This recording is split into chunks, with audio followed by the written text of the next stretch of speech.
അന്ന് മുതൽ അവളൊരു പ്രേതാത്മാവായി അവിടെ ഫുള്ള് ചുറ്റി തിരിഞ്ഞു. എന്നിട്ട് സുമനെ കഴുത്ത് നേടിച്ച് അവൾ കൊന്നു.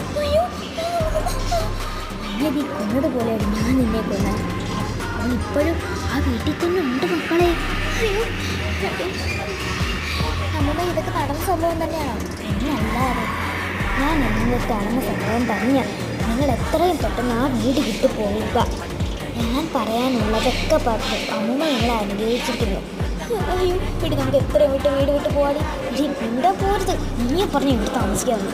എന്തോ സോറി അടി, എനിക്കിതൊന്നും അറിയാൻ പറ്റില്ലേ. നമുക്കത് പോവാം. പോവാം. അയ്യോ എന്താടി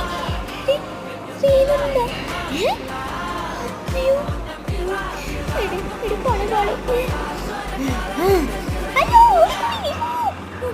നിക്കവിടെ.